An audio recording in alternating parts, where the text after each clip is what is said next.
Hi, I'm Judy Murakami and welcome to Community Producers. This show features all of the different volunteers and all the different community producers. The first story is with Sue Vince. She's a member of the Cycling Coalition of the Comox Valley. She's an avid cycler and she decided to focus on Dave, who cycles in all kinds of weather.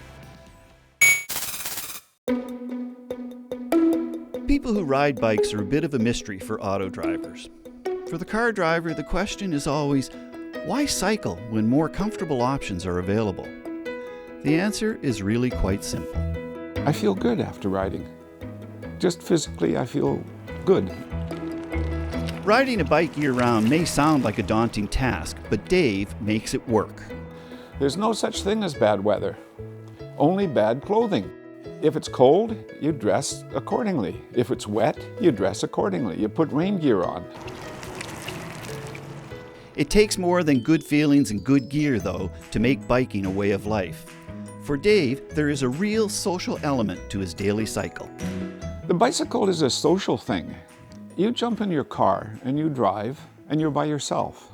When I'm on the bike, invariably I run into somebody or stop and talk to a stranger, or I don't know. It's much more social than the car. Many new car drivers find the N and L designations a real challenge. Dave, on the other hand, uses them to build bridges. I was in Superstore parking lot and I was running through the parking lot. All cars were running around and doing whatever. Put my bike up and this guy came up to me, quite annoyed. He said, "I nearly ran over you in the parking lot. You were really cutting close there." And he was really quite annoyed at me. I didn't know what I'd done. So I apologized. I said, "Oh, I'm sorry," but I said, "I do have an excuse. And take a look on the back of my bike." He took a look and just burst out laughing. By being out there on the road in all kinds of weather, Dave definitely makes an impression. Dave is inspirational. I don't cycle as much as Dave, and whenever I'm driving into the city in my heated seats, I see Dave out there, and then I go home and buff up my bike and get back out. So he's really, really inspirational. Clearly for Dave, cycling is not a mystery. He has year-round cycling figured out. In Royston, I'm Mark Hanlon.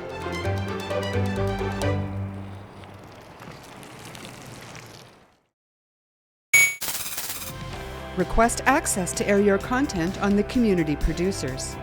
Volunteer with us. Join a free TV workshop.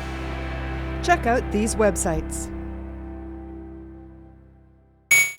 Our very own Kate Brown is a volunteer host, producer, and she's also an artist. She's a member of the Arts Council and she's here to talk about the 50th anniversary of CV Arts.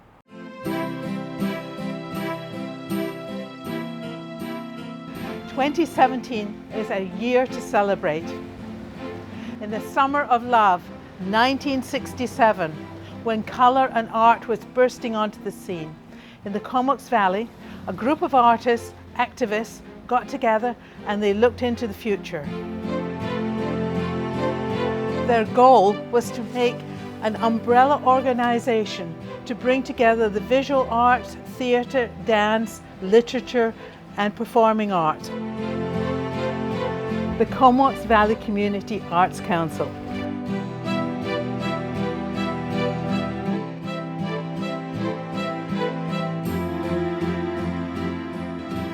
Alice Bullen, founding member of the Comox Valley Community Arts Council, now known as CV Arts, set up a partnership to work together with the Courtenay Youth Music Centre, which started that year as well. They worked on a program, the Summer Program of Music and Theatre for Local Youth. So Alice, it's 50 years since the Arts Council was established and you were involved at the very beginning.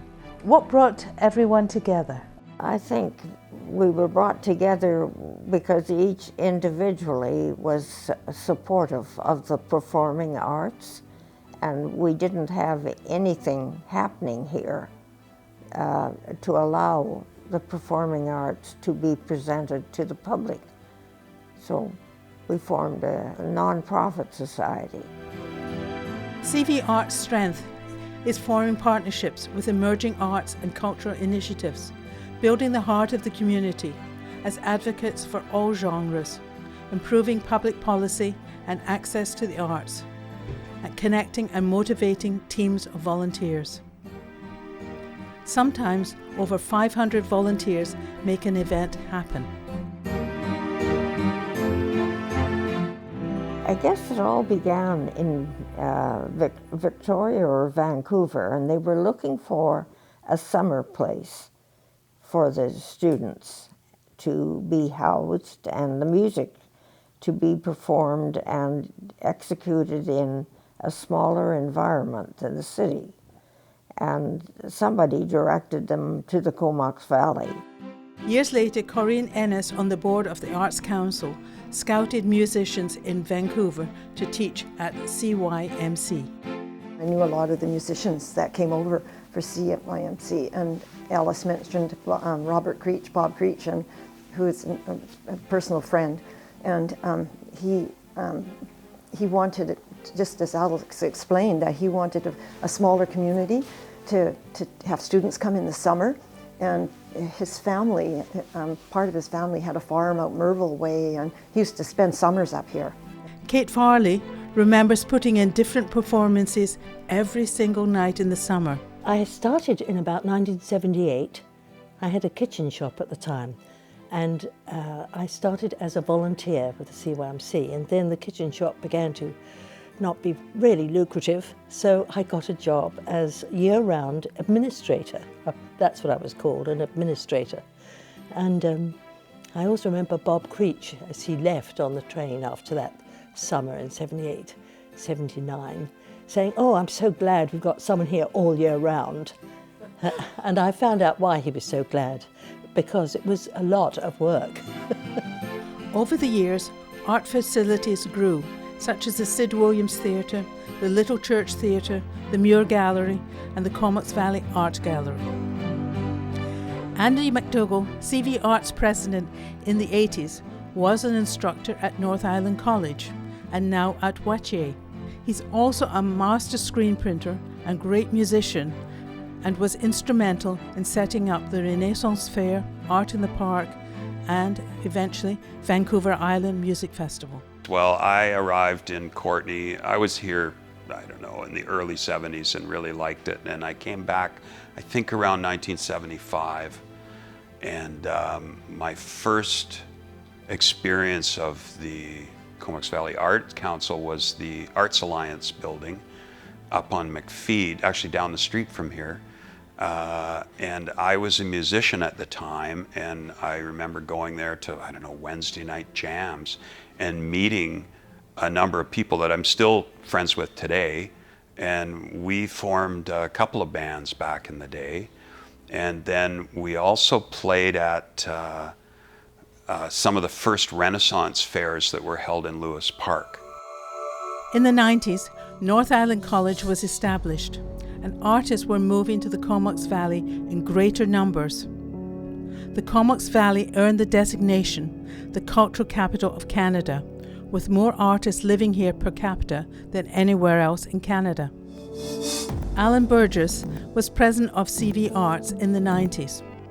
He helped to set up the Muir Gallery, and he established a successful pottery program at North Island College. So North Island College was quite small in those days. Oh, very small. Yeah, we didn't have an art program. We had a collection of art university courses, and there was no department as such. It was in rented space, and we didn't get an art department really until we moved up to the Courtenay campus when that was built, and we started the 2-year diploma program, which David McLean and I designed originally. In the 90s, the old fire hall on Duncan was renovated to become the Arts Centre, not to be confused with CV Arts office upstairs. Over the past 50 years, the population of the Comox Valley has grown 3 times. The arts have grown immensely. But the CV Arts has remained a virtual internet administrative council, with very little visual presence. One of the biggest things we do is go out there and, help make sure that the arts is alive and happening here in the Valley, and that there's proper credit being put out to the people that deserve it. So a lot of times we don't understand or see what's happening. We just get so used to seeing things. We don't realize that somebody has actually made this mural. Like, it's not just a picture on the wall, right? So the Arts Council can present that in a way and make it more valid here in the Valley. Today, CV Arts is involved in the Philberg Festival, wall murals, kids art, performances, atmosphere, colours, Elevate the Art, Foggy Mountain, studio tour, CVAG member art exhibit, poetry contest, poet laureate, and the 30-day challenge. This year you're going to be celebrating your 50th as well. Yes, we have lots planned. We're hoping to have a big gala concert at the end of our first week in July. We're hoping to invite the founding fathers of this organization, one of whom is in Ireland. He's 88, still going strong, running his own music school there. So we want to make a time and place to honor these gentlemen. CV Arts President Anna Rambo invites all artists in the Valley to become members and support the arts. Come together to build a new community arts centre. Since 1967, as an umbrella organisation, CV Arts has searched for a facility to serve and enhance the Comox Valley's cultural community and identity. The organisation puts on many community events, but needs a space accessible to the greater community, a central facility to build the performing, visual arts and exhibition space together, with the Arts Council office and information resources under one roof. Building the heart of the community, 50 years in the making. In 2017, celebrate 50 years of arts in the Valley. Make a splash. You'll see umbrellas and gumboots popping up all over the Valley, painted by local artists. Throughout 2017, join CV Arts Celebrate decades of art and volunteerism that have united our community and lit the way forward for young creators coming up for the next 50 years. In the Comox Valley, I am Kate Brown. Campbell River has an Adult Literacy Association, and Sherry Bujold is the Adult Literacy Coordinator. Here she is to talk about the program. So the thing is, like when they finish the reaction, it must be a little bit bitter. One learner helping another. This is one of the cornerstones of the Campbell River Literacy Association. Today we have tutoring, and we help people here with English as their second language. And behind us are one of our learners and one of our tutors. And what's interesting is the tutor was actually one of our learners. She came here a few years ago to learn English, and she's improved tremendously and improved enough to be able to tutor somebody else. Yeah, but make sure this formula is right. It's here where the footwork takes place to realize dreams and aspirations. I'm doing my chemistry review with Julia because I'm preparing for my assessment for my nursing course. Like in this situation, it's not like students and the teacher, it's like the friends, you know. It's like you go out with your friends, you're just chatting, but not chatting just chatting in a different language. It's chemistry like the language, you know. It's a bit different. That's why it's so relaxed to tutor. There's no pressure, and you don't need to come to somewhere. You just sit there and help them, you know, you talk, and you help them to solve the problem.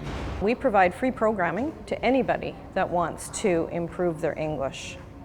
And also, we run many different programs with our Literacy Association, and they are all free. Not only is the price right, but everything is set up to be tailor-made and flexible. They actually work with your schedule. Like we have, if you're available in morning, afternoon, and evening, they always provide you time. For me personally, what's rewarding is to meet the learner when they first come, and some have no English language at all. And then when after about a year, you can actually have a conversation with them, and it's amazing. That gives me such joy, and to be able to know that we've helped them, and then they're feeling more confident and going out into the community, being able to access other services that are available to them. It's huge. Whether your interest lies in learning or tutoring, you can visit this website for more information. In Campbell River, I'm Marjorie Greaves. Kayla McDonald is a young and upcoming video producer, and she is passionate about parents, especially super dads. Here she is now.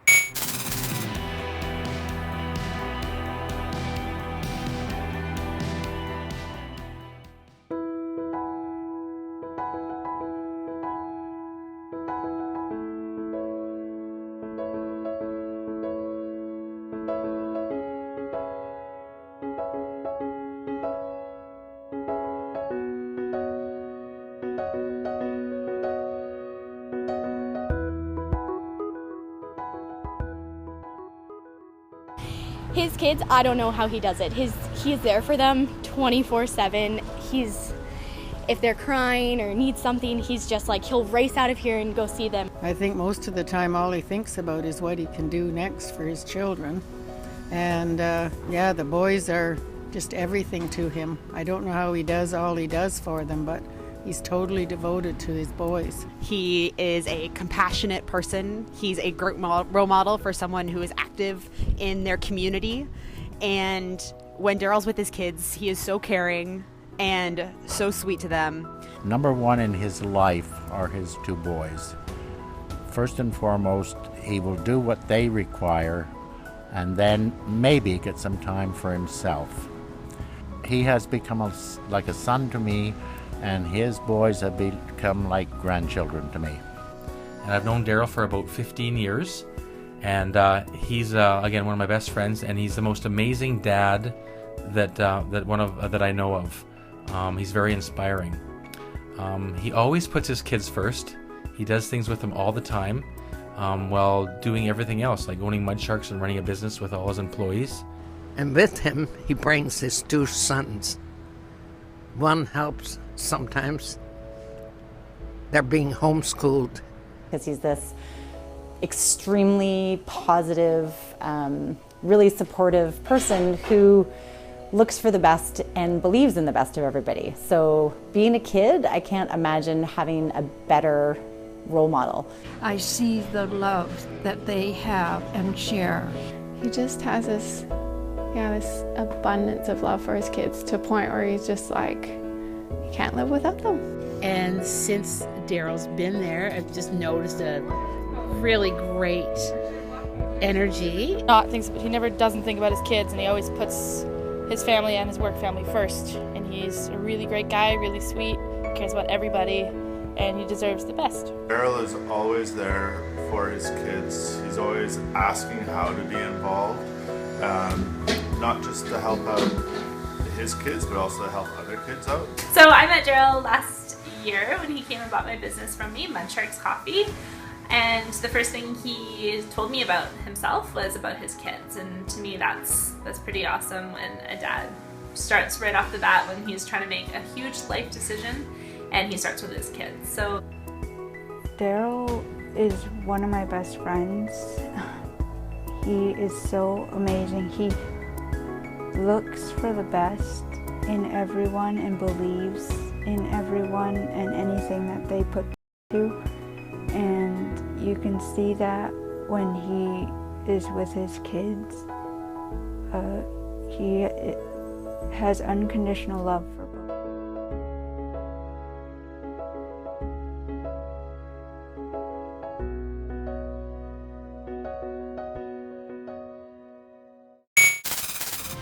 Request access to air your content on the community producers. Volunteer with us. Join a free TV workshop. Check out these websites. For the next shoot, I was able to participate in the Grateful Bread project that Rob Mathewson came up from Qualicum to do. Leslie Stav organized this, and it's about baking bread, paying it forward, making sure everybody has bread. Bread is the staff of life. It's one of the most ancient foods because it's made from grains. And today at Blue Moon Winery, there's a Kneading It Forward project where people are coming together, making bread, and making it for charity back to the community. So I take that, and this is 6 loaves of bread. Here's Rob Mathewson, who's the originator of the Grateful Bread Charity Project, to tell you. I moved to Ontario.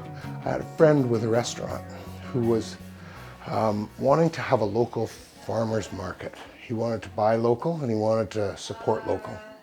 He wanted somebody to bake bread and sell it at the market, and he wanted me to do that, but I was too afraid to commit to doing that every weekend. So I did it every second weekend for the first year, but that didn't really work. And we decided that if we wanted to have bread at the market, I would teach other people how to do it. He asked me if I would bake bread for the Mother's Day fundraising brunch for the Salvation Army that his restaurant put on. And as I thought about it, I thought I could teach these other farming people how to do this, and we could combine the two of them, and wow. So that was the start. That was the first workshop that I ever put together, and it was essentially other people from the farmer's market that needed to learn how to bake bread, so we always had bread at the market. And we gave the bread to the Salvation Army Mother's Day brunch. So the workshop was organized by Leslie Stav, who was an instructor at North Island College and has had 30 years in the business. We come together to learn a little bit about making bread, and also each of us bring a sponge to the event, and we will be making about 6 loaves per person, and you get to take away one and the rest of it is donated. What's in here? That's the red fife. Rob really likes to be able to play it forward on this one, and he likes to be able to show people whether they can take the skills that they've learned here and take them out and show other people. So the workshop is taking place at Blue Moon Winery, and Marla Limousin is one of the owners of Blue Moon Winery. It's something, it's like giving back, right? We've tried to do it twice in a year, 3 times in a year when we can get all together. It just feels it's a great kitchen. These people have supported the winery over the years. It's just a chance to really get together as well and create something really beautiful for the community. Rob, he's done Grateful Bread for a long, long time, and it was about giving people something, some sustenance, some love, right? Every loaf of bread there is made with love from all the people involved. So if you'd like to get involved or have a group learn how to knead it forward, you can find Rob on Facebook at Grateful Bread for Charity on Facebook. I'm Judy Murakami from Blue Moon Winery for Shaw TV. Shaw TV is your local voice. Request access to air your content on the community producers. Volunteer with us. Join a free TV workshop. Check out these websites.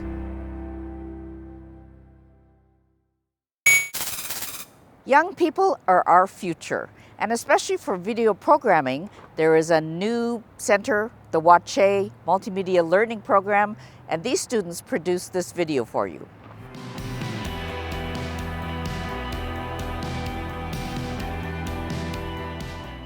The Victoria Friendship Centre contacted us to make a video for them so more youth would be aware of what they have to offer at this centre. The Wache Multimedia Learning Program in Courtenay, WAM, is an intensive 10-week course that focuses on the basics of graphics, screen printing, and audio and video production. It's important to create awareness of a fellow Friendship Centre youth program, so who is better to shape the message than the youth? Teo is a student of WAM, Wache Multimedia. I thought it was really cool to hear these stories because everyone there was there for a reason. Everyone had their own different reason, but whatever reason it was, they were 110% into it. When you put the camera in front of them, you could tell they were a bit nervous, but as soon as they were talking, it was just like there was a conversation without the cameras because they were in so much love with what they do there. I really believe that our youth are our future. They're going to be our leaders and our change makers. And so if in any way the Victoria Native Friendship Centre or friendship centres all over Canada can make getting these kids into leadership positions or giving them the skills that they need to make changes in a positive way. It's a big thing, and I really enjoy what I do. This was the very first excursion for the students. Rob Croston is the WHAM program instructor. It was the first excursion for us to head off the premises and get outside and out of our environment that we spend all of our time in. And they, in fact, ran the whole sessions. I was the junior. I held things like the coffee and the microphone stands and things like that. And I ran back and forth to the car. Well, indeed, Rob was successful at holding the microphones and the coffee. But more than that, the students are well on their way to helping get the word out that there are great programs available for youth in Victoria.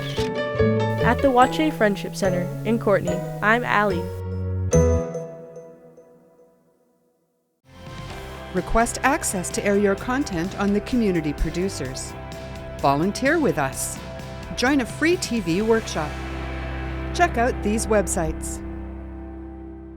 So if you'd like to host a program or do what I'm doing, because I'm a volunteer, I actually went to a workshop in 2011 and here I am today. So if you're interested, contact Shaw with your ideas. Hey, you could be a community producer too. For the Community Producer Show, I'm Judy Murakami for Shaw TV.